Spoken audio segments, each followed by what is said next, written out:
झारखंड राज्य तेजस्विनी कर्मचारी संघ का आज पटेल भवन में बैठा, क्या दिक्कतें हुई बैठक में? सबसे पहले झारखंड राज्य तेजस्विनी कर्मचारी संघ, जो झारखंड राज्य अराजपत्रित कर्मचारी महासंघ सदैव शाही भवन का संबद्धता प्राप्त संगठन है। यह सभी लोग सरकारी कर्मचारी जिन्हें आज तक सरकार संविदा पर रखी हुई है। सबसे पहली मैं आपको यह बता दूं अपने मीडिया के माध्यम से माननीय मुख्यमंत्री श्री हेमंत सोरेन साहब को कि तेजस्विनी कर्मचारी से जुड़े जो लोग हैं, जो पदधारक जो हैं इनके, वो जंगल के एरियाओं में, पहाड़ के एरियाओं में, स्लम एरियाओं में ये लोग जा करके जो समाज के अंतिम पंक्ति में परिवार है, उनके बच्चियां हैं जो वर्ग 8 से वर्ग 10 क्लास का जो ड्रॉप आउट है, उनको ये लोग पढ़ाने का कार्यक्रम अपने सब्जेक्ट में रखा है। 14 से 24 वर्ष की बच्चियों को ये लोग आर्थिक रूप से, सामाजिक रूप से सशक्त बना रहा है, उनको रोजगार प्रदान करवा रहा है। उनका आपने सुना भी होगा, इसके पहले कई वक्ताओं ने कहा कि हम स्वरोजगार भी दिलवाते हैं, क्लब का गठन किए लोग, कैफेटेरिया खोल रहे हैं लोग, वो लोग अपने इमली, अचार, पापड़ इसी को ये लोग निर्माण कर करके पूरे बाजार बेच रहे हैं, बाजार में जा करके अपने स्वावलंबन पर खड़ा हो रहे हैं। ये एक राज्य के विकास के लिए ये बहुत ही महत्वपूर्ण कार्य है। ये साधारण काम ये नहीं है कि ये जंगलों में जा करके पैरों में कांटा गड़ रहा है, भूखे प्यासे नंगे और छोटी सी वेतन प्राप्त करके ये लोग जाकर के राज्य के विकास में अपनी जीवन लिख रहा है। और जो लोग जीवन लिख रहा है, सरकार उनको धमकी दे रही है, सचिव उनके धमकी दे रहे हैं कि अवधि का विस्तार अगस्त तक, उसके बाद हम सोचेंगे। इसी के कारण आज बैठक हुई है। यह बैठक सरकार के सामने इसलिए की गई है कि यदि अगर आप गलत ढंग से कोई आदेश तेजस्विनी कर्मचारियों के लिए लेंगे तो झारखंड राज्य अराजपत्रित कर्मचारी महासंघ चुप नहीं बैठेगा और पूरी तरह से चक्का जाम करेंगे और पूरा रास्ता जाम करके दिखा देंगे, मुख्यमंत्री का आवास का घेराव करेंगे। ये बातें केवल बात से नहीं है, ये आज संघ का निर्माण भी होने जा रहा है। इनके चुनाव होंगे, आज इनके महामंत्री बनेंगे, इनके अध्यक्ष बनेंगे। और इस परियोजना में तो जिसके लिए मुख्यमंत्री जी ने सपना देखा है कि हमारे जो मूलवासी हैं, जो हमारे जनजातीय हैं, जो हमारे मूलवासी महिलाएं हैं, जो हमारी बच्चियां हैं, जो पढ़ती नहीं है, जो आगे नहीं बढ़ती हैं, महुआ बीनते बीनते और दूसरे के घर में नौकरी चाकरी करते करते उसकी जीवन समाप्त होता है, उनको ये आर्थिक रूप से ऊपर उठा रही है। ये तो मुख्यमंत्री जी का गौरव की बात है कि उनका काम तेजस्विनी कर्मचारी के लोग कर रहे हैं। धन्यवाद की बात है। तो हम चाहेंगे कि ऐसे तेजस्विनी कर्मचारियों को बुला करके मुख्यमंत्री जी सैल्यूट करें, मुख्यमंत्री जी बुला करके अपने कक्ष में सम्मानित करें कि मेरा काम, राज्य सरकार का काम तेजस्विनी कर्मचारी के लोग कर रहे हैं। मैं धन्यवाद देता हूं, महासंघ धन्यवाद देता है। और जो लोग गरीब स्लम एरियाज में जो अल्प वेतन भोगी कर्मचारी माने महिलाएं हैं, जो रोजी रोजगार के लिए शहरों में रोजगार प्राप्त करने के लिए, मजदूरी करने के लिए, अपने बच्चों को लालन पालन के लिए, रोटी तक जुगाड़ के लिए वो लोग रोज रोड पर निकल रहा है, उनकी बेटियों को बड़ा आदमी बनाए, पढ़ाए। ड्रॉप आउट लड़कियों को ये लोग शिक्षा दे रहे हैं, उसको उत्तीर्ण करने के लिए योग्य बना रहे हैं ताकि उस स्लम एरिया से IAS और IPS महिलाएं, जनजाति महिलाएं की ओर बच्ची निकले। और सुनील कुमार शाह, महामंत्री झारखंड राज्य अराजपत्रित कर्मचारी महासंघ। कितने दिनों से आप सेवा दे रहे हैं? जी, हमारी परियोजना का शुरुआत 2017 से ही हुआ था दुमका और रामगढ़ जिले में, लेकिन उसके अलावा जो भी हमारा और 15 जिला है उसमें हम लोगों का 2019 से हम लोगों का कार्यक्रम चल रहा है। और अभी हम लोग 31 मार्च तक का हम लोगों को लेटर दिया हुआ था, लेकिन उसके बाद हम लोगों का अवधि विस्तार नहीं हुआ है और हम लोगों को परियोजना समाप्त करने के लिए एग्जिट प्लान बनाने के लिए हम लोगों को आदेश जारी किया गया है।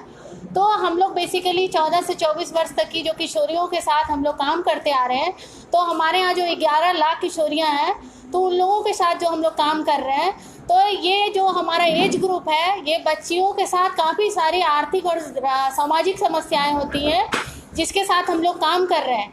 झारखंड सरकार की ये एक महत्वाकांक्षी योजना है जिसमें हम लोग काम कर रहे हैं और सरकार ने हम लोगों से बहुत उम्मीद लगाई थी और हम लोगों ने इसे सफल बनाने के लिए अपना अथक प्रयास किया है। और हम लोगों ने जब से इसमें योगदान दिया तब से आज तक हम लोग अपना 100% योगदान देकर इसे सफल बनाने का काम कर रहे हैं। लेकिन झारखंड सरकार का हम लोग पूरी तरह से सहयोग चाहेंगे कि हमारा अवधि विस्तार जो है वो हमारा लंबे समय तक हो और हमें भी पूरी तरह से वो लाभ दिया जाए जो एक राज्य स्तर पर कर्मचारियों को मिलता है।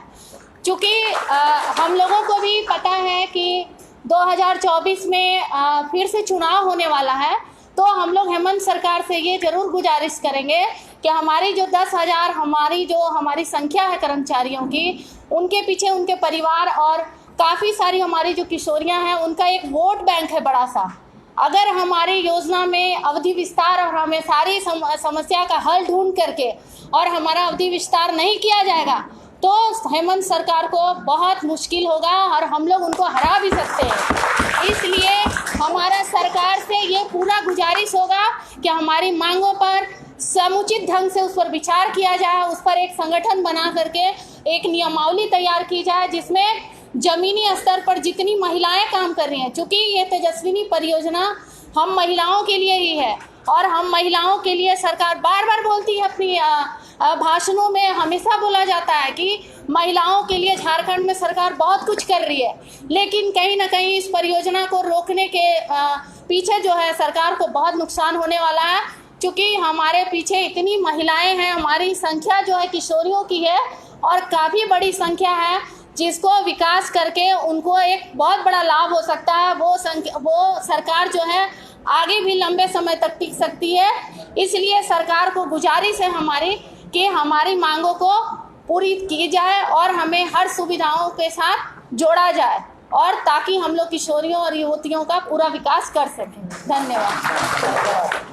सरकार कोई भी योजना लाती है, ये कुछ जनप्रतिनिधि होते हैं, जनता के लिए ही लाते हैं, ये भी कुछ सोच के लाए हो। क्या कुछ गलतियाँ हुई हैं आप लोग से जो ये परियोजना का बंद किया जा रहा है? जी नहीं, जहाँ तक हमारी जानकारी है और हम पूरे टीम की तरफ से हम लोग बात कर रहे हैं, क्योंकि 17 जिले के जितने भी कर्मचारी हैं तो सभी लोग यहाँ आए हुए हैं। हम लोगों को पता है कि हम लोगों ने कम सुविधा में और अनियमित वेतन में भी उतना काम किया है जो कि और विभाग से शायद सरकार को ये मुमकिन नहीं था, लेकिन फिर भी हम लोगों ने इसे पूरा करने का प्रयास किया है। और जो हमारी बजट है, जो परियोजना की कॉस्टिंग है, शायद सरकार को इसकी गलत जानकारी दी गई है, क्योंकि हम लोगों को बहुत बड़ा अमाउंट है जो कि हम लोग किशोरियों के क्लब को सीड ग्रांट के तौर पर देते हैं, जो कि एक बहुत बड़ी अमाउंट है, लेकिन वो सरकार को गलत तरीके से बताई गई है। वो बजट को गलत तरीके से पेश किया गया है और उसका कैलकुलेशन गलत दिया गया है। हम लोग चाहेंगे कि सरकार को पूरी जानकारी दी जाए और उस सीड ग्रांट के तौर पर हम लोग जो बच्चियों को पैसा देते हैं उससे छोटे छोटे लोन देकर हम लोग उन लोग को स्वरोजगार से जोड़ने का काम करते हैं। तो ये योजना को और इसका जो सही में जो कैलकुलेशन है और जो हम लोग कार्य कर रहे हैं उसको अच्छे तरीके से सरकार को दिया जाए, ताकि हमारी जो योगदान है और हमारा जो कार्य है और जो हम लोगों ने श्रम किया अभी तक परियोजना को, उसकी पूरी जानकारी हो, ताकि भविष्य में इसका अच्छा सा इसका एक निराकरण निकले और उस पर आगे कार्य किया जाए, ताकि हमारी योजना जो है लंबे समय तक आए। कितनी संख्या में है झारखंड में? झारखंड में अगर कर्मचारियों की बात की जाए तो हमारी संख्या 10,000 से ज़्यादा है, और अगर किशोरियों की बात करें तो हमारे यहाँ 11 लाख से ऊपर किशोरियाँ हैं, तो काफ़ी बड़ी संख्या है। इसलिए सरकार को नम्र निवेदन है कि हमारे संख्या बल को ध्यान देते हुए परियोजना के विस्तार पर कोई भी निर्णय लिया जाए। महिलाओं की संख्या की बात करें तो कितनी? महिलाओं की संख्या हमारे यहाँ जो हमारी जो कर्मचारियों की संख्या है तो ये 10,000 में लगभग हमारे यहाँ 6,000 से ऊपर हमारे यहाँ महिलाएं हैं। क्योंकि हमारा जो 4 से 5 लेवल तक में हमारे यहाँ स्टाफ है। युवा उत्प्रेरक हमारे यहाँ काफ़ी संख्या में है, जो हर 2 क्लब पर है एक युवा उत्प्रेरक। तो एक युवा उत्प्रेरक और क्लस्टर कोऑर्डिनेटर, ये 2 हमारे यहाँ बेसिकली 99% महिलाएं ही हैं। कुछ एक ब्लॉक है जहाँ पर पुरुष भी है सीसी में, लेकिन हमारे यहाँ संख्या जो है वो ग्रामीण लेवल पर, जो कहा जाए कि कम्युनिटी लेवल पर, वो महिलाएं ही हैं। मेरा नाम प्रीति रानी हुआ और मैं प्रखंड समन्वयक देवघर जिले से हूँ, देवीपुर प्रखंड से। तो मुख्यमंत्री जी, उनकी बातें सुने आपने और ये परियोजना के बंद करने के पीछे आपकी क्या कारण है ये मैं नहीं बता सकता हूँ, लेकिन कहीं ना कहीं यहाँ के जनता की सोच को आप थोड़ा देखें, क्या कहेंगे? मैं कहना चाहता हूँ कि जब सरकार बनी थी, जब झारखंड में जेएमएम की सरकार बनी थी, उनका उद्देश्य था कि लोगों का रोज़गार देना। एक तरफ सरकार बोलती है कि रोज़गार दे रहे हैं और दूसरी तरफ तेजस्वी कर्मियों का रोज़गार वो छीन रही है। दूसरी तरफ कहा गया था कि सरकार शिक्षक करेंगे, जो बच्चियां हैं, जो लोग हैं, उनको शिक्षा प्रदान करेंगे। लेकिन यहाँ तेजस्वी परियोजना के द्वारा जो चलाई जा रही है परियोजना है, उसमें बच्चियों का शिक्षा से छेड़छाड़ किया जा रहा है, उनको शिक्षा से वंचित किया जा रहा है। ठीक है, साथ ही साथ जो बच्चियां हमारे क्लब में हैं, वो क्लब की बच्चियां एक तरह से वो बेघर हो जाएगी, वो पढ़ने में इच्छुक नहीं होगी। जो 1.5 साल 2 साल पहले छोड़ चुकी है बच्चियां, उनको फिर से वापस लाना ये हमारे लिए कठिन का है और साथ ही साथ सरकार के लिए भी कठिन हो जाएगा कि ये बच्चियों को हम कैसे जोड़ें। तो सरकार से हमारा बस यही विनती है, जो ये सरकार कर रही है उसको ना करे। हमारा जो सुझाव है और हमारा जो तकलीफ़ है वो सरकार समझे। और माननीय मुख्यमंत्री जी से बस यही कहना चाहूँगा कि इस परियोजना में जितने लोग कर्मचारी हो और जितने भी टीम जो हमारे साथ जुड़ी है, उनका ध्यान रखें और इस परियोजना को सुचारू रूप से चलाया जाए। और एक मैं बात कहना चाहूँगा, ये बार बार चिट्ठी के माध्यम से हमें डराया जा रहा है कि आप कर्मियों को निकाल दिया जाएगा। तो मैं कहना चाहूँगा, इस मंच से और इस संगठन से कहना चाहूँगा, ये मैं कदापि होने नहीं दूंगा और इसके लिए हमारी टीम पूरे साथ है। तो हम और सभी साथी से जाना, अपना परिचय दीजिए। हाँ, मेरा नाम रमन है, मैं जिला समन्वयक डिस्ट्रिक्ट कोऑर्डिनेटर लातेहार। क्या अगर इसके बाद भी सरकार नहीं मानती है तो अगला कदम क्या होगा? हम लोग का अगला कदम बहुत ही सशक्त रहेगा। हम लोग इसके बाद, अभी तो अनुनय और विनय पर हम लोग हैं। सरकार अगर अनुनय विनय से हमारी मांगों को नहीं मांगती है तो सरकार के समक्ष हम लोग चक्का जाम करेंगे। हम लोग मुख्यमंत्री के दरवाजे को बंद कर देंगे कि वो बाहर नहीं निकल सकेंगे।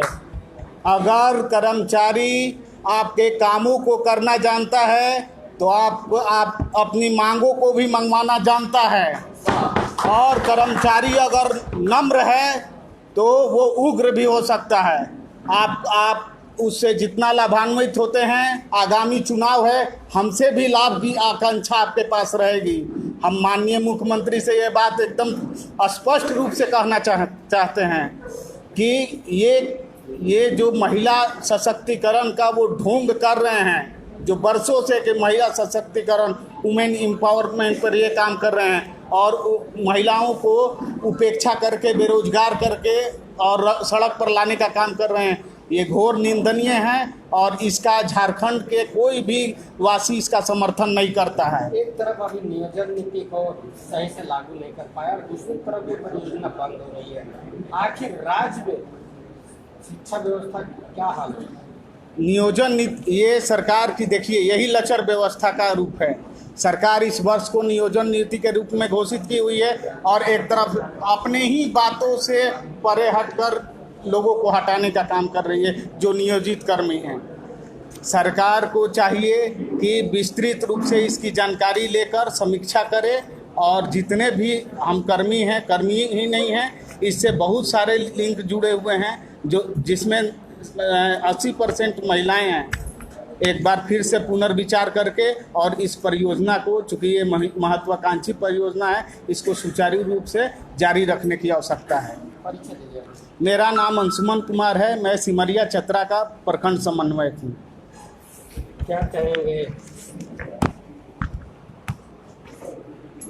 मेरा कहना है, सरकार जैसे देखा जाता है कि अपना काम निकाल के लात मार देना, तो आज सरकार वही कर रही है। तेजस्वी परियोजना के कर्मियों और किशोरियों से जो काम निकालना था, तरह तरह के काम जिला में हम लोगों से लिया गया है। आज काम जैसे निकल गया, कोविड टीकाकरण भी निकल गया, अब काम निकलते जा रहा है। हमें लात मार के निकालने की कोशिश की जा रही है सरकार से। अगर निकाला जाएगा तो वहाँ पे कौन काम करने वाले हैं? हमें अगर निकाला जाएगा तो काम करने में बहुत परेशानी होगी और बहुत हद तक तो 17 जिला में काम बहुत तरह का हड़ताल ही हो जाएगा एक तरह से, क्योंकि कर्मी बहुत ज़्यादा है हमारे पास। आपका मांग है कि ये परियोजना का चला देखिए मेरा मांग एक ही है, ये केवल एक परियोजना नहीं है, किशोरियों के लिए चलाया गया था ये परियोजना 2017 में चालू किया गया था, हेमंत सरकार में भी ये चालू है, पर लगातार हमें डर बैठाया गया है। हर समय हमें पता ही नहीं रहता कि अगला महीना नौकरी है कि नहीं है। हर दिन हम लोग सोते हैं जागते हैं, यही पता रहता है कल नौकरी रहेगा कि नहीं रहेगा। वैसे में आदमी क्या करेगा। फिर भी हम लोगों ने बढ़ चढ़ कर विभिन्न तरह के कार्य किए हैं। ये केवल कर्मियों की बात नहीं है, क्लब लेवल में जो संगठन है हमारी लड़कियों की, जिसमें 11 लाख समझिए आप, कम से कम 11 लाख किशोरियाँ हैं और 17 जिला में हर दूसरा से तीसरा घर में हमारा है किशोरी की संख्या। तो सरकार ये नहीं सोचे कि केवल 10,000 कर्मियों को हम निकाल रहे हैं, साथ ही साथ वो हमारा करीब 12,000 कुछ क्लब है हमारा पूरे राज्य में, उतने क्लब को भी तोड़ने का कार्य सरकार कर रही है, जो कि हम लोग किसी कीमत पे नहीं सहेंगे। जहाँ तक आंदोलन का बात है या आपका पूछने का बात है कि अगर सरकार निकालती है तो क्या करेंगे, उसके लिए जैसे बात बाकी ने भी कहा, हमारा आंदोलन सड़क से सदनी तक नहीं रहेगा। हम लोग उच्च न्यायालय का भी मदद लेंगे, उससे ज़्यादा हुआ तो केंद्र सरकार का भी मदद लेंगे, उस पर भी नहीं हुआ तो हम माननीय राष्ट्रपति महोदय का भी मदद लेंगे, वहाँ भी नहीं हुआ तो सर्वोच्च न्यायालय तक भी हम लोग जाएंगे। हमारा आंदोलन आखिरी दम तक रुकेगा नहीं और हम लोग किसी से डरेंगे भी नहीं। मेरा नाम आशीष विजय हुआ, मैं जिला समन्वयक सिमडेगा।